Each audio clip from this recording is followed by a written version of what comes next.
સતગુરુ ભગવાન કી જય, સનાતન ધર્મની જય।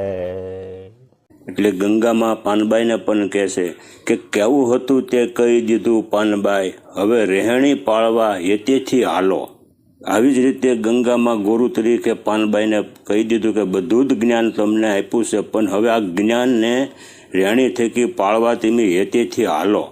કેવલ જાણકારી જ્ઞાન લેવાથી કશું વળવાનું નથી। એટલે જ ગંગા સતી પાનબાઈને માત્ર આધ્યાત્મિક પથની સિદ્ધાંતિક સમજણ આપીને અટકી જતા નથી કે રેણી થકીને જોને રામ રીઝે પાનબાઈ, રેણી થકી રસ રોમ રોમમાં ભીંજાય અને પરમાત્મા પ્રસન્ન થાય છે કેવલ સાધન ભજનથી।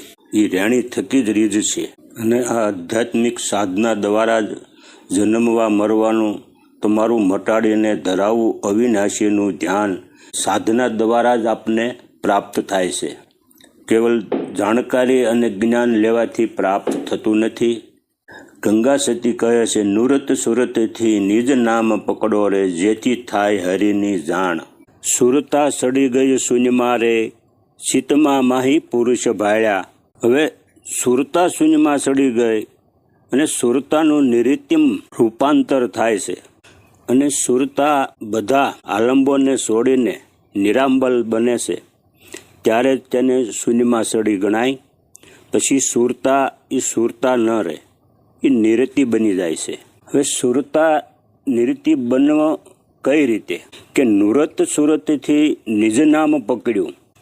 આ નુરત સુરતથી જ્યારે આપણે એનું ભજન કરતા હોઈએ, જે શબ્દને સુરત નિરતથી આપણે પકડેલો હોય, એ શબ્દ બ્રહ્મ છે, એ આત્મા છે, એ પરમાત્મા છે। પણ જ્યાં સુધી આપણે સુરત અને નિરતથી પકડેલો છે ત્યાં સુધી આપણે બે છીએ અને જ્યારે એ સુરતા જ્યારે શબ્દની અંદર ભળી જાય ત્યારે સુરતા રહેતી નથી, સુરતા નિરતિ બની જાય છે અને નિરતિ બન્યા પછી બેપણું મટી જાય છે અને હું જ બ્રહ્મ છું આવું પણ આપણને પ્રગટ થાય છે।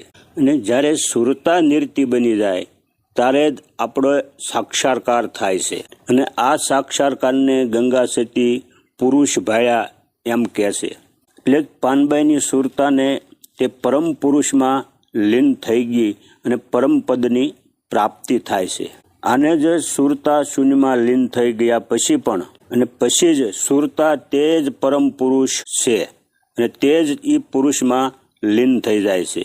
અને ગંગા સતી આ સુરતા શૂન્યમાં લીન થવાની ઘટનાને અંતિમ અવસ્થા ગણતા નથી, કેમ કે પરમ પુરુષ તો શૂન્યથી પણ પાર છે, અનામ એક નિર્ધાર રે।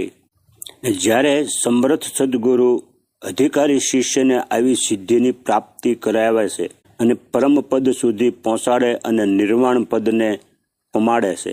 આપણા ગંગા સતીમાં પોતાની શિષ્ય પાનબાઈને પણ પ્રમાણપત્ર આપે છે કે તમે હવે હરિભાળ્યા ભરપૂર, મૂળ પ્રકૃતિથી પાર થઈ ગયા અને તૂટી ગઈ સઘળી ભ્રાંત।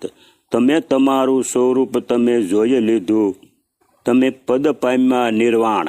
આજ ગુરુ કૃપા હાચી છે, આજ ગુરુ શિષ્યનો સંબંધ છે। સતગુરુ ભગવાન કી જય, સનાતન ધર્મની જય।